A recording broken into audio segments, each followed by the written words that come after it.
Estamos en directo y en vivo en este especial. El especial desde Colombia, esa República del Sur. Estamos con Santiago Cobos. Ya vamos a ver si nos escucha bien, Santiago. Santiago, ¿cómo estamos ahí con el audio y la imagen? Adelante. Aquí tenemos a Santiago. Hola, saludos a todos y todas. ¿Me escuchan? Sí, te estamos escuchando muy bien, Santiago, te estamos viendo muy bien también. Informarnos si estás escuchándonos, si estás viéndonos bien, porque toda la audiencia está esperando a nivel nacional y a nivel internacional qué está pasando en Colombia. ¿Cómo estamos? ¿Nos escucha bien, Santiago? Listo, yo los estoy escuchando bien. Perfecto. Vamos a entrar de lleno rapidito en esto porque hay mucho material y poco tiempo. Así es en los medios de comunicación. Nuevamente recordarles a todos ustedes, desde Australia, pasando por Venezuela, llegando a Colombia, Centroamérica, México. Estamos en directo y en vivo. Santiago Cobos, desde Colombia. Hay bastantes preguntas y comentarios ya, Santiago. Decirles que este es un Facebook Live, Facebook en vivo, YouTube conectado con las redes del internet de la radio.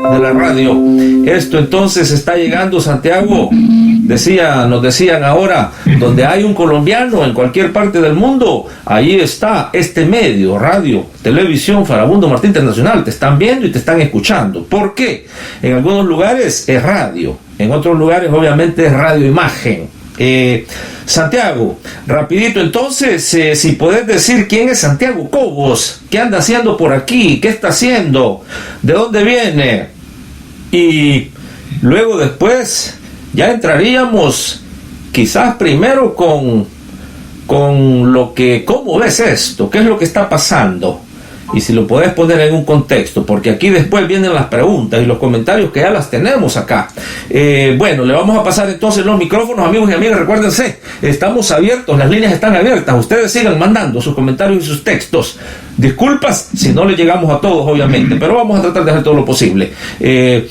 Colombia en llamas, nos dicen. Colombia en llamas, nos dicen, pero ¿qué hay de nuevo? Si es que Colombia es un estado terrorista. Colombia es un estado prácticamente colonia de los Estados Unidos de América. Nos dicen también, Santiago, que Colombia es el ejemplo de lo que es Israel en el Medio Oriente. Es una base militar de los Estados Unidos para defender los intereses geopolíticos y económicos de la política exterior de Estados Unidos en la región. Colombia siempre lo ha sido así. Eliezer Gaitán cayó desde hace cuántas décadas y desde entonces ese genocidio no ha parado. Sigue un genocidio, ya sea uribismo, ya sea cualquier nombre, pero ahora el poder detrás del trono, el poder fáctico, ahí está el uribismo presente, nos dicen. Iván Duque simple y sencillamente un muñeco, es un títere. Iván Duque no sabe absolutamente nada de lo que está detrás del uribismo. Uribismo es el que maneja todo. Hay entonces, Santiago, para que veas nuestra gran audiencia que nos estaban diciendo también de que las bases militares en Colombia inclusive aún siguen en aumento, y hoy la presencia de los gringos está más sentida que quizás en el pasado, porque en la Casa Blanca se encuentran nada menos que los que diseñaron el Plan Colombia. El presidente de Estados Unidos, Joe Biden, era senador en aquel entonces y estuvo en el Comité de Relaciones Exteriores. Es uno de los arquitectos del Plan Colombia, imagínate ahora, y hoy está de presidente de los Estados Unidos. Bueno, eso rapidito. Santiago, te paso los micrófonos y adelante. Bueno, pues en un primer momento agradecer, cierto, la invitación. Digamos, sí es muy importante hoy que podamos abrir los micrófonos a la población civil colombiana. En un segundo momento, antes de presentarme, cierto, extender un saludo de combatividad, pero también de solidaridad con los pueblos del mundo que resisten ante el imperialismo, pero también en sus luchas por la liberación y por construir nuevas realidades, ¿no? Con ello me refiero también un saludo de solidaridad al pueblo palestino que resiste a Israel y al imperialismo claramente. Un saludo también de solidaridad a los compañeros y compañeras del pueblo de Brasil, de las favelas, que también sufren un genocidio, y en general a todos los pueblos del mundo que hoy también, se alzan unidos y unidas para construir una nueva realidad. En un segundo momento, pues como presentarme, ¿cierto? Mi nombre es Santiago Cobos, yo soy agremiado de la Asociación Colombiana de Estudiantes Universitarios, ACEBI, soy defensor de derechos humanos a la población civil colombiana, miembro de la dirección territorial, ¿cierto? Mi nombre es Santiago Cobos. Digamos un poco para entrar en el contexto, ¿cierto? Lo que nos pedían, Colombia hoy atraviesa un auge a la población civil colombiana que ha llevado a las calles a la inmensa mayoría de la población colombiana, no solamente, en contra de una reforma, para entrar en el contexto, ¿cierto? Y es la reforma tributaria, Colombia hoy, en contra de estas políticas de la muerte que ha llevado a las calles a la inmensa mayoría del uribismo colombiana, no solamente esa clase parasitaria que ha tenido el poder de Colombia durante los últimos años, pero pues que además son, la representación de la marxismo y la ultraderecha en el país, y hoy el pueblo colombiano está en las calles más resistiendo a este gobierno para montar esta dictadura, pero pues que además son, la realidad que las fáciles de la ultraderecha en el país siempre hemos vivido, y es el genocidio y las balas del Estado, resistiendo a este gobierno para montar esta dictadura. Hoy las colombianos estamos en las calles, llevamos más de 12 días de paro nacional, un paro que he vivido, como lo decía ahorita, las balas de reforma tributaria, que es una reforma que ese es el gobierno nacional, y los ciertos estamos en la idea de reducir impuestos a los de cada nacional del país, pero aumentar impuestos a la gente del común, como lo es, el IVA, que es el impuesto de valor agregado a los productos, y que se pretendía, grabar en algunos productos de la canasta familiar que no estaban grabados, y, con ello dificultar, en el marco de una crisis que se ha agudizado por la pandemia, pero que es una cuestión estructural, precarizar las condiciones de vida del pueblo colombiano y seguir dando esos privilegios que la clase élite del país siempre ha tenido. Bueno, Santiago, ya están llegando aquí todos los mensajes y los comentarios. Están ya de entrada nos dicen aquí que cómo pudieras explicar cuál es el papel ahorita del uribismo, aún no estando en la presidencia, pero dicen que es el que está detrás de todo lo que está pasando. ¿En qué contexto se puede poner eso? Y también nos piden acá, tal vez podés ayudar, Santiago, dicen, con crímenes de guerra, con todo ese pasado historial de genocida, ¿por qué Uribe sigue libre, sigue en las calles? Y no solamente eso, pero sigue dictando políticas de gobierno. Santiago, adelante. Listo. Muchas gracias. Digamos que hay que hacer ahí unas precisiones, ¿no? El uribismo sí está hoy en el gobierno de Colombia, sí está en el poder. Hay que enmarcarlo. Se habla de uribismo cuando se habla de la tendencia política de aquellas personas que están en el partido que hoy se llama Centro Democrático, el cual el jefe de aquel partido es Álvaro Uribe Vélez, quien fuera presidente de Colombia desde el 2002 hasta el 2010, pero que hoy, no es presidente, pero sigue poniendo presidentes. Me explico. En el 2002 sube con un partido a la presidencia, en el 2006 sube nuevamente a la presidencia, se reelige. Para el 2010 ya no se podía elegir, porque en el 2010 ya era un tercer periodo presidencial, y eso era abiertamente inconstitucional, aunque políticamente lo intentaron, no se pudo. Nuevamente a la presidencia se reeligen. Para el 2010 ya no se podía, porque se llama ya era un tercer periodo presidente presidencial, y eso era abiertamente inconstitucional, aunque políticamente lo intentaron, no se pudo. Y el 2014 al 2018 este candidato gana, y cuando este candidato Juan Manuel Santos gana, que hay una ruptura allí con el uribismo y se terminan separando, pero en últimas ganó el candidato que el uribismo había definido para el país. Luego en el 2018 aparece un entonces senador, Iván Duque, que lo conocían en la casa, nadie lo conocía, y por ser la ficha del uribismo lo lanzan a la campaña presidencial, y se hace una larga campaña, entre una política de la muerte y una política de la vida, que estaba definida fundamentalmente entre dos candidatos, Iván Duque y Gustavo Petro, y que aunque creemos que se robaron las elecciones, ¿cierto? Pues la Registraduría Nacional, quien determina que es el presidente legalmente elegido, pues es el presidente que, digamos, eligió el uribismo, que es hoy Iván Duque. Entonces, más allá de que no sea Álvaro Uribe quien esté allí presidiendo el gobierno, pues sí está el Partido Centro Democrático, que es el partido de gobierno, quien está allí tomando todas las decisiones. Ahora, ¿cuál es el papel que juega hoy el uribismo? Es ese papel de partido de gobierno que en los últimos meses ha venido, digamos, perdiendo la capacidad de interlocución política con otros partidos de la derecha, pero que en últimas sostienen un gran poder y que además de ello, por su, digamos, campaña mediática, su campaña propia de la derecha, ¿cierto?, tienen a muchos de los militares del país digamos, a su favor, y que pues esto ha facilitado también un genocidio. Nosotros hemos dicho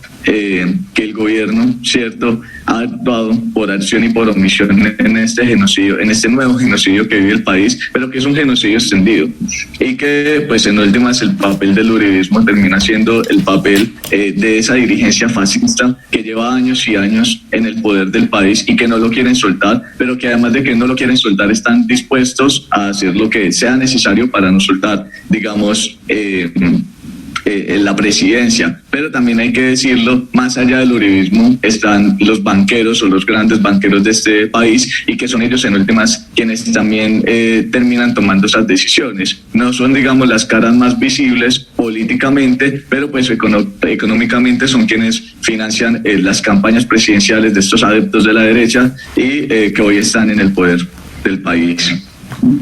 Saludes para su invitado especial, te están saludando. Mira, aquí en Antioquía dicen, sentimos la represión.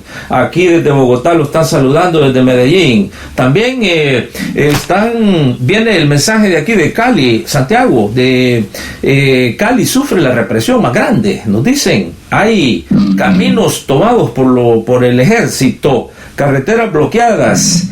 Hay una represión permanente. Dicen, Cali la escogió el gobierno como experimento para represión total, porque Cali es rebelde, Cali se levanta.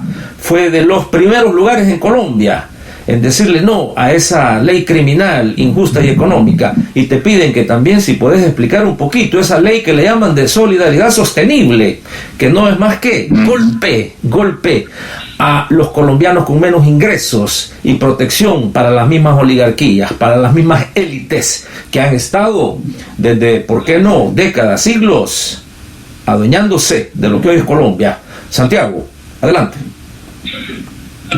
Bueno, sí, pues en un primer momento, cierto, también extender el saludo a todas las personas que nos puedan estar saludando. Un saludo también de solidaridad a mis compañeros y compañeras de otras partes del país que hoy también están resistiendo.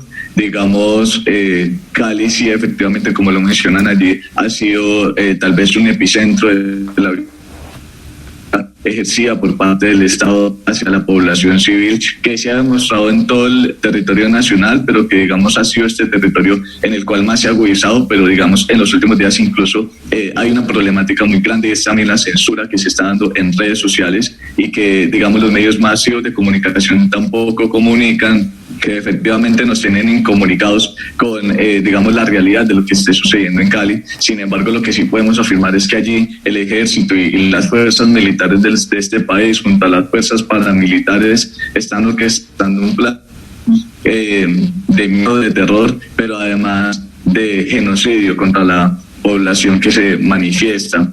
La ley de solidaridad que llama el gobierno, ¿cierto?, no es más que lo que en Colombia hemos denominado la reforma tributaria, y es que, digamos, parte de ese paquete de políticas neoliberales que la OCDE, la Organización para la Cooperación y el Desarrollo Económico, le propone al país, a Colombia, ¿cierto?, que debe hacer en la idea, digamos, de estar como en la misma tónica que el resto de países de esta organización.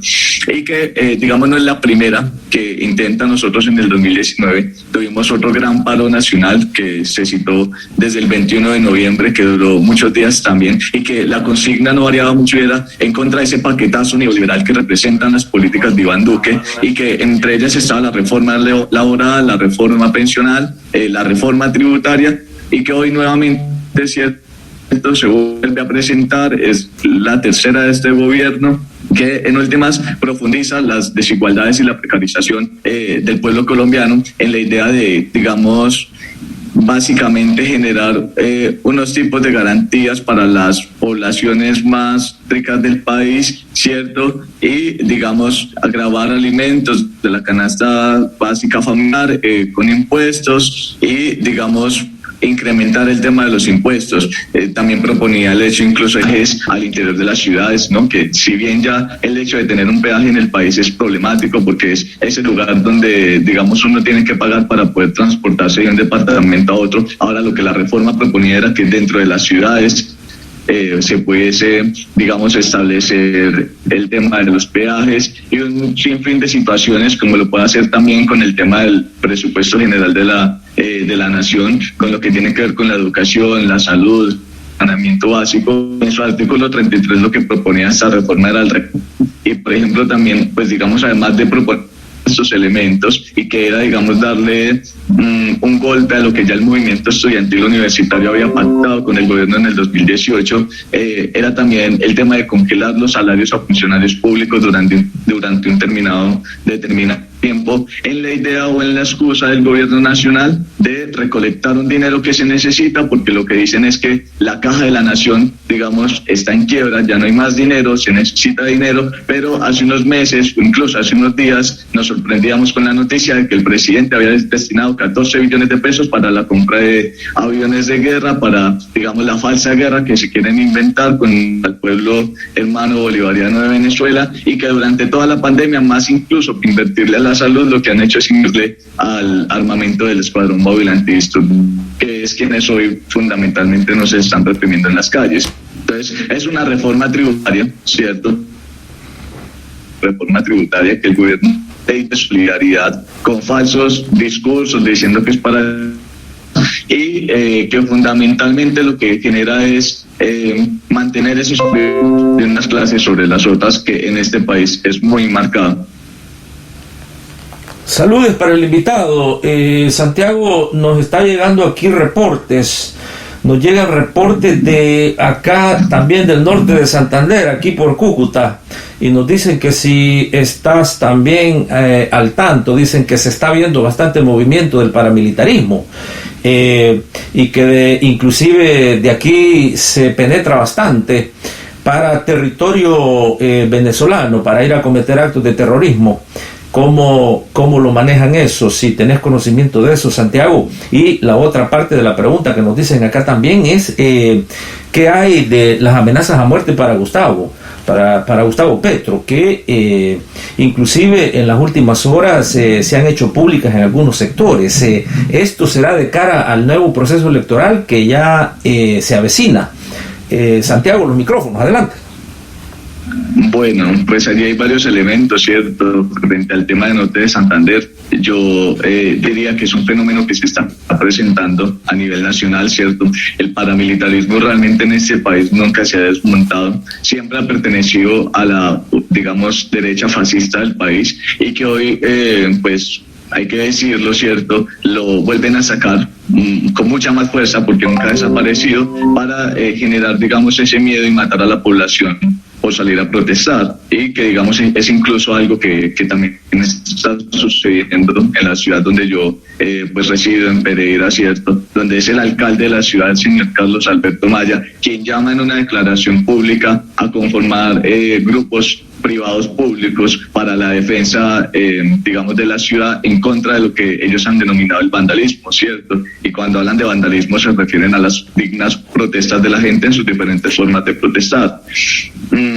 Total, de que después de esas declaraciones hace una semana, la ciudad se ha, digamos, vertido en sangre, y tenemos compañeros que han sido asesinados no por las fuerzas estatales, sino por las fuerzas paraestatales, pero que la realidad del país es que quienes, digamos, están detrás de las fuerzas paramilitares no son más que el ejército y la policía. Digamos, en el caso no podrían acumular, porque la situación de censura está muy grande, pero además porque vemos prácticamente todos los días que estar en terreno, porque todos los días estamos en las calles, y eso también ha dificultado como algunos elementos allí de la comunicación. No recuerdo cuál era la otra pregunta. Las amenazas de muerte a Gustavo Petro. Yo diría que, bueno, hay que marcar la situación del país, ¿cierto? Y que, digamos, he sido muy insistente con ello, pero este es un país donde la clase que maneja el poder no lo suelta de ninguna forma y que utilizan las distintas formas que vean para hacerlo. Y es históricamente así, se ha mantenido eso a través de la violencia, ¿no? Digamos, si uno lee la historia de Colombia, lo que ve es una historia de matanzas entre los que tienen el poder y los que intentan generar algunas disputas, ¿no? Y que de allí sale incluso luego lo que va a ser el conflicto armado colombiano y que, digamos, se ha traducido en un genocidio político, ¿cierto? A, digamos, sectores de la oposición, como lo puede hacer el Partido de la Unión Patriótica o como lo puede hacer el Partido Comunista Colombiano, pero que hoy también se extienden no solamente a estos sectores, sino a todos los sectores que alzan su voz en un liderazgo social por la defensa de los derechos humanos, ¿no? Y que eso nos ha dejado un saldo desde la firma del acuerdo de paz a hoy, más o menos alrededor de 1.000 líderes y lideresas sociales asesinados y asesinadas en todo el territorio nacional. De esa misma forma pasa con los actores políticos que hacen parte hoy de la oposición política y pues que efectivamente, digamos, la única forma en que responde la derecha fascista de este país es con balas. Yo creo que sí tiene que ver con una situación del orden electoral, ¿cierto? Pero yo no enmarcaría el paro en una situación del orden electoral. Es decir, yo diría que la situación de Gustavo Petro, pues en últimas responde a que es una personalidad política que está muy proyectado para ganar las próximas elecciones presidenciales, ¿cierto? Que es un candidato alternativo, que es un candidato de los que nunca ha llegado, digamos, a estos escenarios de gobernabilidad nacional, pero que si bien el paro no hizo esas condiciones, yo diría que hoy el paro trasciende de lo electoral, porque, digamos, también hay que decirlo, Colombia es un país donde la gente en su inmensa mayoría ha dejado de votar porque simplemente no creen en la politiquería tradicional. Estamos rapidito, Santiago está en territorio, aquí nos están preguntando que dónde se encuentra en territorio colombiano y estamos en vivo y en directo aquí, en estas tres plataformas. Hablando de estas tres plataformas, también mira lo que nos dicen acá los hermanos de allá de El Salvador, nos dicen saludos pueblo resistente, dice, sabemos que están en resistencia, conocemos cómo están ustedes hermanos, los colombianos, así hemos estado nosotros con ese estado de terror. Ese paramilitarismo también tiene otro nombre, Santiago, le dicen desde El Salvador, se llaman escuadrones de la muerte, que no son más que agentes de civil, del gobierno, del ejército, de las Fuerzas Armadas, al servicio del sicariato, y que están asesinando a los hijos del pueblo. Eso ya lo vivimos en El Salvador. Gracias Radio Televisión, Farabundo Martí, por esta entrevista tan importante. Mira qué interesante, Santiago, te saludan también desde España, nos dicen, aquí hermanos colombianos estamos nosotros en pie también de resistencia, y nos mandan acá algunos que me imagino ya los habrás visto, algunas fotografías de los colombianos, de igual manera españoles aquí en Madrid. Mira qué interesante que están ahorita protestando este genocidio. ¿Cuál es la lectura, dice, que tiene Santiago de estas protestas a nivel global también, especialmente aquí en Madrid? Hay una buena colonia, Santiago, ya lo sabrás muy bien que hay una buena colonia de colombianos. Y ¿qué lectura le das, Santiago? Te preguntan sobre la criminalización de estas protestas que dentro de un contexto constitucional tienen que ser completamente libres, completamente permitidas, pero Uribe salió declarando y diciendo en público que el ejército tiene derecho a asesinar prácticamente. Vamos a pasarle los micrófonos entonces, ya les decíamos, a Santiago, que está en directo y en vivo desde Colombia, aquí en su medio, Radio Televisión Farabundo Martí Internacional, referente de todo lo que son análisis y noticias que no son comerciales. Le decíamos a Santiago antes que aquí no vamos a tener, aquí no anunciamos productos, aquí no anunciamos bebidas, aquí lo que anunciamos es la verdad. Santiago, los micrófonos, adelante. Bueno, digamos, referente al tema la lectura que se puede hacer alrededor de las movilizaciones que han existido colombianas en otros territorios en el mundo, ¿cierto? Pues responde a ese grado de indignación, ¿cierto?, que hoy vive la población colombiana, que es un grado de indignación muy elevado, pero que además también responde a, digamos, un rechazo a las medidas de, digamos, militarización de los territorios como respuesta a la protesta social, ¿cierto? Referente al tema de, digamos, la criminalización de la protesta, sí es una cuestión que es un discurso muy gastado de la derecha, pero que sigue calando en amplios sectores de la sociedad, ¿no? Y es el tema de lo que ellos denominan el vandalismo, ¿sí? Y que incluso hacíamos el análisis esta semana de cómo en los medios masivos de comunicación, acá particularmente en Colombia, digamos, hay dos grandes medios masivos de comunicación privados, hay muchos más, pero digamos los que más ve la gente son RCN y Caracol, y cómo estos medios de comunicación digamos, utilizan en sus emisiones de noticias la palabra vandalismo, ¿cierto? Y la utilizan en cada frase que puedan utilizarla, porque digamos lo que han intentado hacer es deslegitimar la protesta de la gente, siendo que simplemente son escenarios para el vandalismo. Ahora, lo que ellos denominan vandalismo es que la gente en su protesta, ¿cierto?, utilice diferentes formas que digamos puedan o no ser legítimas, pero que la gente así expresa su digna rabia, pero también así exige algunos elementos que históricamente el país han sido. Es, digamos, ese discurso del vandalismo es lo que le ha dado la respuesta a la derecha para luego decir, oiga, es que como las protestas no son más que el vandalismo, ¿cierto? Entonces, la respuesta a las protestas no puede ser una solución política y dialogada, sino que tiene que ser una solución militar, porque previamente a través de los medios de comunicación ya han convencido a la gente de que la protesta tiene que ser de una forma particular y de que esa protesta no puede extralimitarse en sus formas de protestar, porque entonces ya de entrada es vandalismo. Pero ellos no le explican a la gente que vandalismo es lo que ellos hacen cuando construyen puentes y los dejan caer porque pues efectivamente se robaron la plata destinada para ello, o no le dicen a la gente que vandalismo es lo que ellos hacen cuando llaman a incitar a la violencia contra la población civil. Como este discurso ha calado tanto, aunque poco a poco se va perdiendo, ¿cierto?, por el grado de indignación, pero que ha sido muy marcado en la sociedad colombiana, pues entonces luego ellos salen como los salvadores a decir necesitamos militarizar las calles y necesitamos que le den apoyo a las fuerzas militares.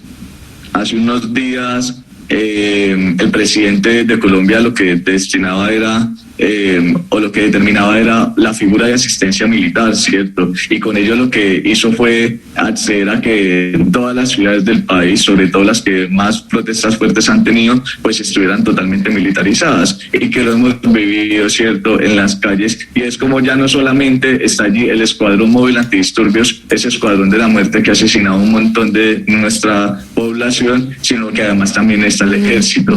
Y pues que además también hay que decirlo, hay algunos lugares donde el ejército se ha comportado de una forma extraña, no digamos en la idea de atacar a la población, sino en la idea de pintarse como el salvador. Pero creemos nosotros y nosotras que en estos lugares donde está sucediendo esto también es una táctica política de la derecha, ¿cierto? Porque políticamente y electoralmente el uribismo y la derecha van de caída en el país, y seguramente lo que van a necesitar en algún momento para mantenerse en el poder puede ser incluso a través del ejército, ¿no? Es preocupante porque además hacen el llamado, en otras palabras, pero es un llamado claro al rearmamiento del paramilitarismo, ¿cierto? Y también efectivamente como hay un bloqueo por falta de política de las instituciones del Estado encargadas de la defensa de los derechos humanos, y que efectivamente nos han dejado totalmente desprotegidos y desprotegidas en el marco de este paro nacional. Acá incluso tengo unas cifras que van hasta, creo que ayer o antier, que dice más o menos que hay 1.708 casos de violación de derechos humanos en este momento que se han podido registrar, los que se han podido registrar en el marco de la protesta social, más de 939 detenciones arbitrarias en el marco del paro nacional, y más de 11 personas que sufrieron abuso sexual por parte de la policía, ¿cierto? Pero además tenemos un montón de personas desaparecidas, y que hoy las cifras no las podemos dar digamos, con total certeza, porque efectivamente el Estado también ha participado allí en no ser claros con la información, y esto ha dificultado también a las organizaciones defensoras de derechos humanos de poder adelantar un trabajo cuando hoy están asesinando a la población civil, hoy la están desapareciendo, hoy la están torturando, y todo esto parece ser en complicidad de la Policía Nacional, del Ejército Nacional y pues de los paramilitares.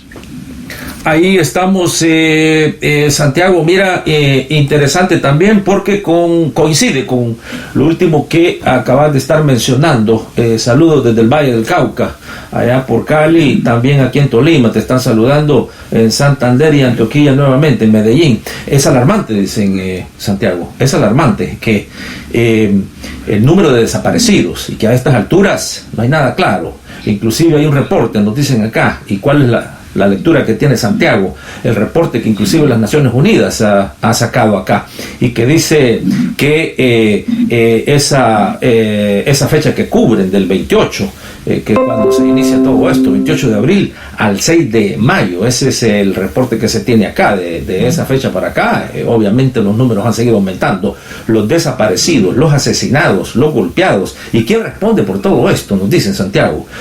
¿Cómo se va a hacer la justicia? Los muertos, ¿quién va a pagar por ellos? Obviamente no tiene precio la muerte de un ser humano, pero ¿y qué va a pasar? ¿Dónde va a estar la justicia? ¿Quién va a hacer justicia?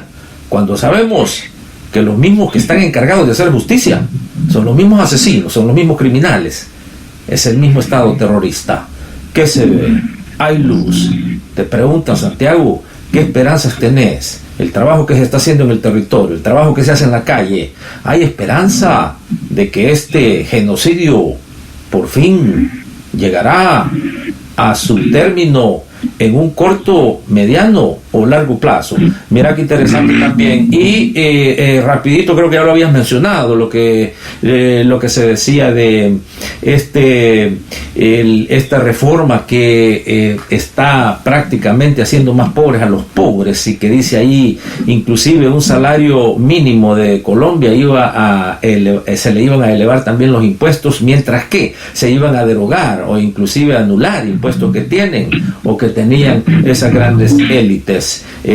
Disculpa, Santiago, de que te ponga ahí de un solo varias preguntas, pero es que el tiempo en los medios de comunicación, ya sabes, es oro y se va rápido, y desafortunadamente no te tenemos por mucho tiempo, pero nos dicen acá, hay que aprovechar hasta el último segundo, de Santiago Cobos. Mira qué interesante. Aquí van los micrófonos, Santiago, adelante. Bueno, referente al tema de la esperanza, ¿cierto? O de lo que se pueda, digamos, tener para, digamos, pensarse que otra Colombia es posible, yo creo que allí está toda la esperanza. Creo que efectivamente no es un camino fácil, pero si han visto, digamos, Colombia es una sociedad que efectivamente, por estos medios de comunicación tan marcados que hay, el escenario de la politización o de la ideologización no es muy grande, pero que vemos como este ejercicio de la indignación ha sido tan grande, pues que efectivamente le ha permitido avanzar a la sociedad, digamos, a otros niveles de conciencia, ¿cierto? Y que hoy ya entienden, por ejemplo, digamos, el grueso de la sociedad, que estos medios de comunicación, como lo puedan ser RCN o Caracol, no son, digamos, estos espacios donde realmente se diga lo que sucedió o lo que no sucedió. Y creo que eso parte en varios elementos, no solamente, es cierto, por ejemplificar el tema de los medios de comunicación, pero que se puede ver reflejado también en otros elementos del tipo político, y que lo que nos puede deslumbrar es que efectivamente hoy el pueblo colombiano, en su ejercicio de indignación, representa la necesidad de un cambio,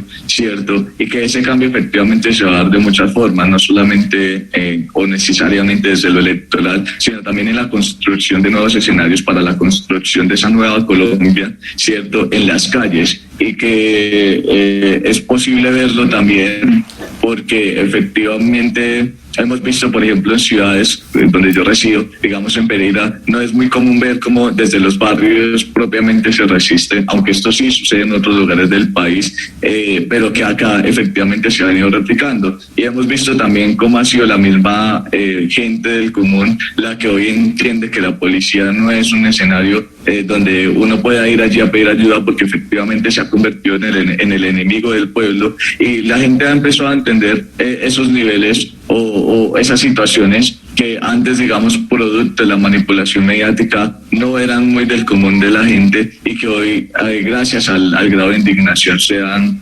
permitido vislumbrar con mucha más facilidad, y le ha permitido a la gente, digamos, adquirir esos grados de conciencia, donde también la gente, digamos, ha demostrado cómo es a partir de la lucha popular que se generan unos cambios, ¿no? Y digamos, yo lo mencionaba al principio, no es solamente el tema de la reforma tributaria, sino cómo ver, por ejemplo, el elemento de todo lo que políticamente le ha representado a este gobierno y a la derecha de este país este paro nacional, y es, por ejemplo, todo el tema de la renuncia del ministro Carrasquilla, de la renuncia de la canciller Blum, que era, pues, digamos, que son fichas que generalmente son inamovibles en el país, o que, digamos, no se ve como fácil de tumbar, pero pues que efectivamente ha sido gracias a la lucha popular. Digamos, las declaraciones que daba ayer el presidente de la República referente a que va a destinar matrícula cero a estratos 1, 2 y 3, aunque, digamos, son unas declaraciones populistas, porque esto ya estaba contenido en un decreto del año pasado con ocasión de la pandemia, ¿cierto? Pero que lo que vemos es esa desesperada,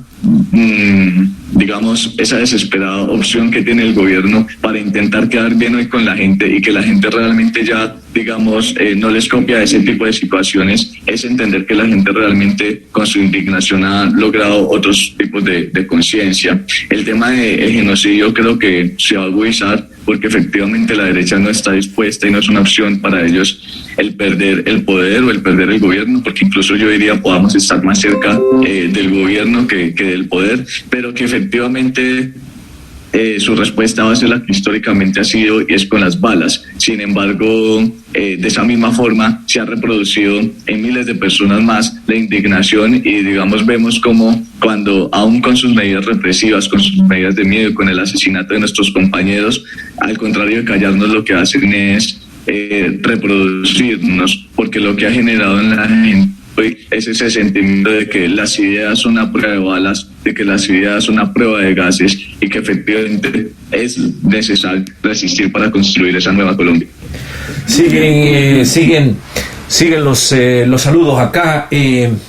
Santiago, mira qué interesante, porque también se te piden ahí cuál es la lectura, porque nos dicen acá es que Cali resiste, Cali siempre ha resistido. De hecho, Duque, Uribe y toda la ultraderecha dicen, aquí ha perdido en algunas elecciones. Ellos ven estos territorios como territorios enemigos. Nos dicen también, Santiago, mira, hay tanques en las calles.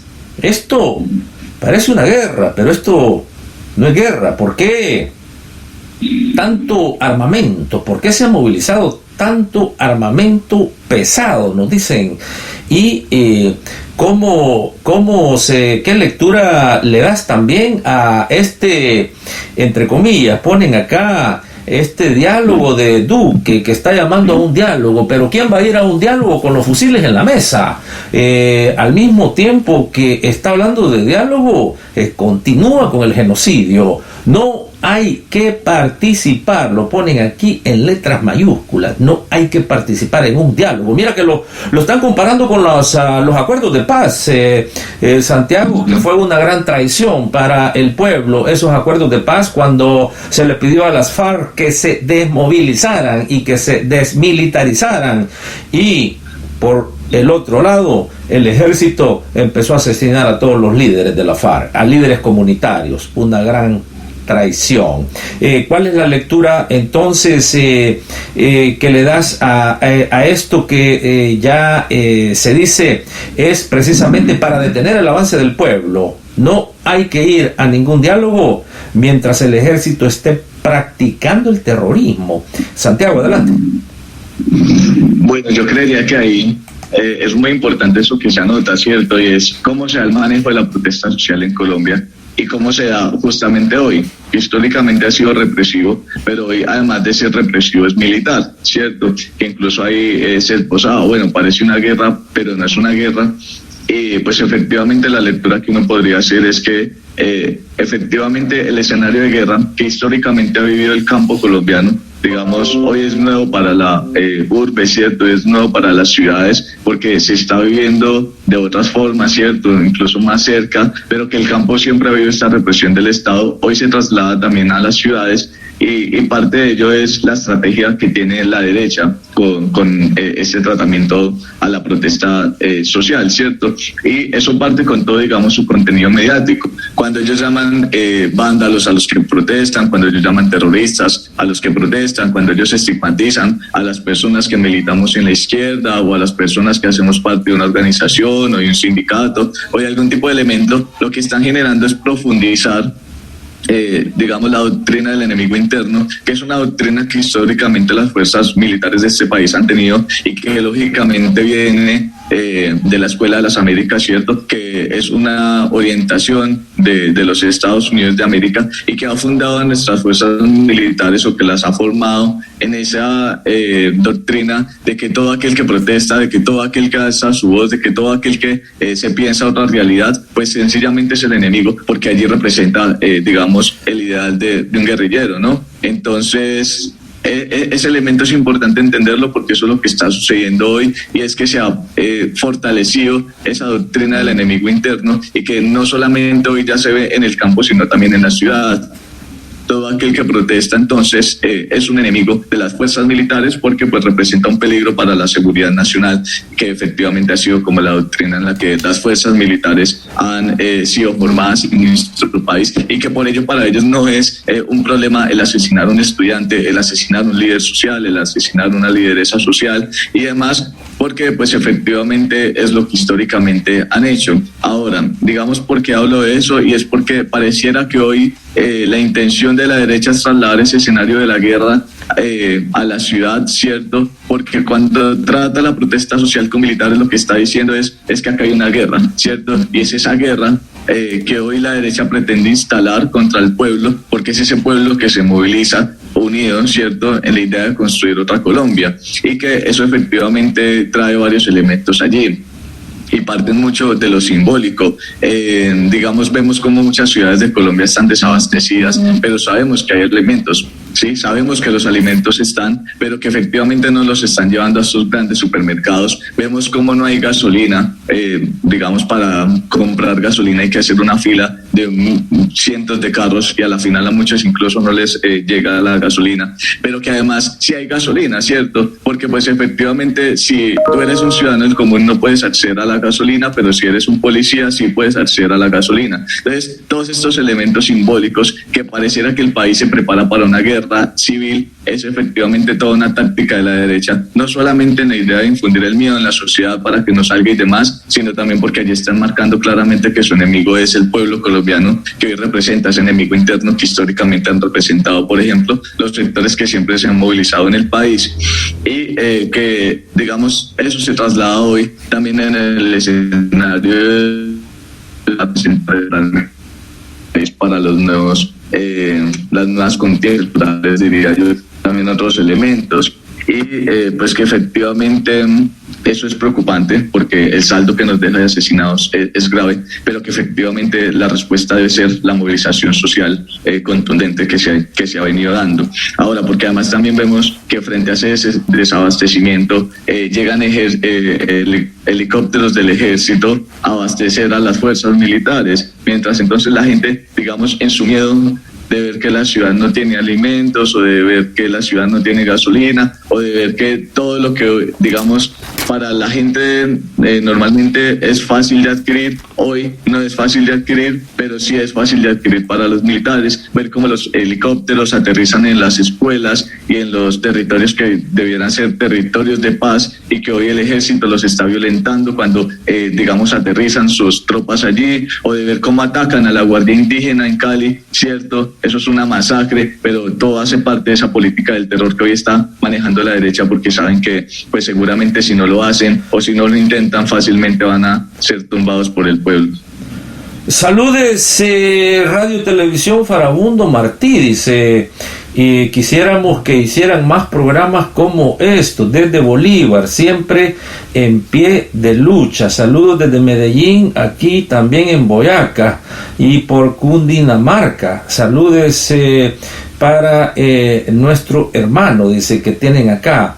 Y mira, Santiago, también te preguntan acá que no tiene precedentes, dice, o por lo menos con la intensidad que estamos viendo ahora, que han salido los hijos de la clase media a protestar. Quiere decir que esta crisis está más grave que todas en el pasado. De ser así, ¿cuál es la lectura que le da Santiago? Dice que hoy no se habían visto situaciones como estas, la clase media a las calles, y la otra parte también es la Minga, el Comando Nacional de Paro. ¿Cómo estamos allí para un posible siguiente paro total? Dice acá, ¿qué posibilidades habrían? Porque si no presionamos y no seguimos resistiendo, este Estado terrorista acabará con nosotros. Mira qué interesante entonces. Y siguen los saludos de Arauca, mira, Santander, acá en Bolívar también, y en el norte, en Sucre. Bueno, Santiago, los micrófonos, adelante. Bueno, referente al tema, es que justamente ahorita cuando lo hablabas, digamos, lo traía a colación, y que parece también ver, que tiene que ver con el tema del Comité Nacional de Paro, y es sobre los diálogos, ¿cierto? Y en relación a la Minga, porque incluso hoy veíamos como pues el Consejo Regional Indígena del Cauca parece ser que se desarticula desde el escenario del Comité Nacional de Paro. Es que efectivamente este Comité Nacional de Paro pues está compuesto por muchos sectores, ¿cierto? Y que hay unos sectores en particulares que pareciera que sí quieren sentarse a dialogar, que sí quieren sentarse a lo que el gobierno ha denominado el diálogo, que no es más que una negociación, ¿cierto? Pero que efectivamente otros sectores pues dicen no se puede sentar a negociar mientras están asesinando a las calles. El tema de la fuerza de tener, de la fuerza que se pueda tener para un paro, digamos, contundente, ¿cierto?, permanente. Yo creo que efectivamente Colombia es un país donde estos escenarios en términos de correlación de fuerzas no son fáciles, porque la población sindicalizada, por ejemplo, no es una gran población, porque la población organizada no es una gran población, pues digamos los elementos que ya expresaba anteriormente alrededor de la politización, pero que hoy van cambiando esas condiciones, y que esas condiciones nos van detonando que el paro se mantiene, ¿cierto? Y que efectivamente se mantiene de las diferentes formas que la gente lo ha podido mantener, y digamos eso se representa no solamente en el escenario de la movilización masiva en las principales ciudades del país, sino también en las diferentes zonas donde históricamente no se ha mantenido una movilización, pero que las comunidades se han organizado allí para resistir, y también para poner su voz y su grano de arena en este paro nacional, ¿cierto?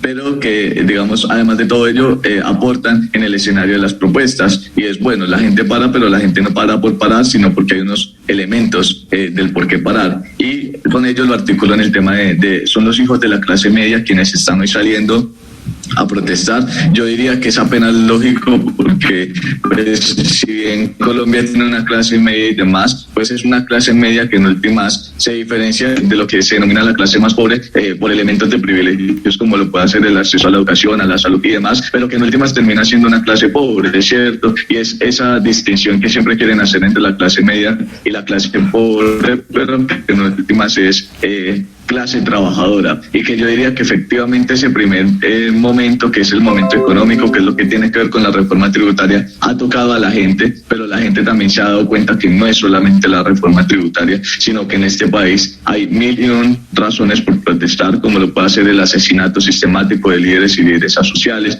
como lo puede hacer el incumplimiento sistemático al acuerdo de paz en La Habana, como lo puede hacer la reforma laboral que se nos viene, ¿cierto? Como incluso que ya se estableció a través del decreto 74 el tema de la precariedad laboral a través de contratación por horas, o la reforma a la salud con el proyecto de ley 010, que hoy están diciendo en los medios de comunicación que ya retiraron, pero que un último reporte que teníamos de una de las congresistas era que todavía no se ha retirado oficialmente el proyecto. Y estos 1.000 elementos han llamado a la inmensa mayoría de la población a salir. Pero pues además en el marco de que estamos en una pandemia y los pequeños empresarios tampoco han sido, digamos, acogidos por el gobierno nacional ni por los gobiernos locales o departamentales, y que esto también los ha llamado a sumarse al paro nacional. Total que es un paro donde hay una diversidad de sectores, ¿cierto? Y que eso también lo ha nutrido en la idea de que se ha representado masivamente en las calles con diferentes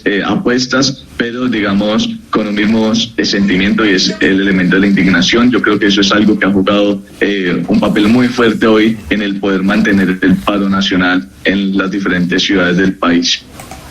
El foco de resistencia, aquí nos mandan Santiago, nos dicen Cali, Bogotá, Pereira, nos dicen aquí Medellín. Hay también alarma desde Cali, te están preguntando acá, porque se está hablando inclusive de un corredor humanitario. Se está cortando el acceso. Santiago, el ejército, el paramilitarismo, el Estado terrorista, hay inclusive lugares en donde se está cortando el acceso a comida, a alimentación de la población. Aquí entonces un llamado quizás también a la comunidad internacional. ¿Qué se está haciendo al respecto, Santiago, de esta política que es a nivel internacional? Bueno, no solamente a nivel internacional, puede ser considerada como una política terrorista de Estado de presionar a un pueblo, a toda una ciudad, a que aguante hambre como medida de presión para que debiliten sus protestas. ¿Le dará resultado esto? ¿Cuál es? ¿Qué hay detrás de todo esto? ¿Cómo lo leen? Santiago, adelante. Bueno, sí, yo igual ahorita ya lo tocaba, y es que es el elemento de cómo también generan esa campaña de miedo, que yo diría va en dos vías. Uno, pues efectivamente en desarticular la movilización social y popular, y eso lo han hecho de muchas formas, ¿cierto? Una de esas formas es el desabastecimiento de alimentos básicos, ¿cierto? El desabastecimiento de gasolina, el desabastecimiento de un montón de elementos que la gente en su diario vivir necesitan para X o Y cosas, y que en últimas lo que hacen es decirle a la gente: vea, todo eso no está por culpa del paro, porque bloqueos o porque los camioneros están allí tapando o por X o por Y motivo, pero pues que efectivamente lo que hacen es echarle la culpa al paro. Lo segundo es que además de que no hay alimentos, además de que no hay gasolina, además de que no hay todo esto, para la población civil, para la población militar sí hay. Entonces es muy común ver cómo la policía sí puede ir a tanquear, pero la gente del común debe hacer una larga fila. Entonces hay una prioridad de lo militar sobre la población civil, y yo diría que esto simbólicamente también lo que le está representando a la gente es que hay una prioridad del gobierno sobre las personas militares, porque para ellos se enfrentan a una guerra, y es esa guerra, cierto, que hoy se traslada al escenario, ¿no?, que es con la población que protesta. Lo otro es que no es la única forma que el gobierno nacional ni que los gobiernos locales han utilizado. Otras formas que también han usado para dispersar la movilización social, pues además de las que ya conocemos, ¿cierto?, como el desgloso del Plan Muerte o el Escuadrón Móvil Antiterrorista, como le llamamos acá, sino que es además también separar a los sectores que protestan, ¿no? Entonces el gobierno pretende sentarse con los estudiantes, el gobierno pretende sentarse con los profes, el gobierno pretende sentarse con los camioneros, con cada gremio, pero por separado, porque lo que hace es efectivamente empezar a desmovilizar y ver, digamos, qué gremios se desarticulan primero en la idea de quitarle más fuerza al paro nacional. Sin embargo, pues, y eso lo hace a través de lo que denomina el diálogo. Sin embargo, pues efectivamente la indignación ha sido mucho más grande y ha permitido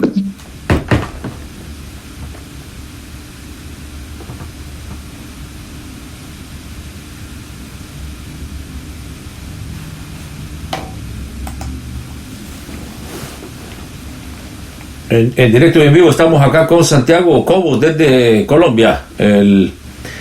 La señal ahorita se ha bajado un poquito. Aquí nos están enseñando las barras. Se le terminaron las barras, como dicen allá también en otros territorios. El saldo se le terminó. Pero aquí estamos de regreso. Aquí está Santiago, que por un ratito ahí como que el internet se había desvanecido, pero es que hay interferencias, eso lo entendemos. Lo que estabas diciendo, Santiago, pero mira, desafortunadamente acá el tiempo, ¿cómo se nos fue? Por eso lo dijimos desde un principio y le pedíamos disculpas a todos, porque aquí te están mandando saludos la comunidad colombiana en USA, desde Nueva York, desde Washington y desde Boston también nos dicen, están pendientes, dicen, nosotros colombianos siempre pendientes de lo que pasa en nuestro país, y le piden a Radio y Televisión Farabundo Martí Internacional que le agradecen bastante y que si pueden tener esto más a menudo. Bueno, ya les dijimos, aquí vamos el ofrecimiento público a Santiago. Este medio, Santiago, ya es de ustedes, ya está a la disposición de ustedes. Solo es de que acordemos también con los que siguen resistiendo en El Salvador, porque nos dicen hay demasiadas similaridades entre las dos naciones, entre los dos pueblos. Y en esa nota, Santiago, te vamos a pasar los micrófonos porque ya se nos fue el tiempo para que te despidas de esta gran audiencia que ya ves cómo ha estado aquí activa, y recordarles estas 3 plataformas: radio, YouTube y Facebook. En algunos lugares es de noche, en algunos lugares están durmiendo, pero esto ya quedó para la historia. Esto aquí está en los archivos. Esto ustedes lo pueden ver al despertarse en las 3 redes, en las 3 plataformas. Bueno, Santiago, los micrófonos para que te despidas y, si es posible, ¿por qué no decirles que estarás de regreso en este medio que es de ustedes, Radio y Televisión Farabundo Martí Internacional? Adelante. Bueno, pues primero, cierto, agradecer que nos abran las puertas, cierto. Efectivamente creemos que es muy importante el ejercicio de la denuncia internacional hoy, del acompañamiento y la solidaridad de los pueblos del mundo. En un segundo, también agradecer a ti, cierto, que hoy también se suma este llamado internacional SOS Colombia, en ratificar el escenario de la solidaridad internacional. Preocupados y preocupadas también con lo que pueda estar pasando con el pueblo de Panamá, con lo que pueda estar pasando en las favelas de Brasil, con lo que pueda estar pasando incluso en El Salvador y en otros países del mundo, que efectivamente vemos como el actuar de quienes poseen el poder pareciera ser el mismo, y es a través de la violencia. Lo otro es como para concretar la idea que estaba terminando anteriormente, y es que efectivamente la táctica que hoy tiene el gobierno nacional es la de poner a la gente en contra de la gente, en la idea de debilitar el paro nacional y salir triunfadores. Efectivamente nuestra respuesta seguirá siendo en las calles, porque mientras no perdamos las calles, tenemos allí nuestro ejercicio y nuestro escenario para la lucha popular y la consecución de estos nuevos derechos para construir esa nueva Colombia, y que efectivamente la esperanza sigue estando en ese pueblo, independientemente de los lugares donde se encuentren, que alza su voz para construir estas nuevas realidades. Por último, pues yo diría que sí, claro que sí, totalmente en la disposición de estar, en la disposición de poder, cada que haya la oportunidad de que podamos estar aquí generando estos escenarios. Hemos estado entonces en directo y en vivo. Aquí está Santiago Cobos desde la República de Colombia. Saludos a todos ustedes. Recuérdense, hay que estar sintonizando aquí su medio todos los días. Aquí vamos a ver cómo hacemos para regresar con Santiago desde Colombia en la medida de lo posible, tiempo y espacio. Santiago, un placer entonces. Esperamos vernos pronto y saludes a toda Colombia. A ustedes, muchas gracias.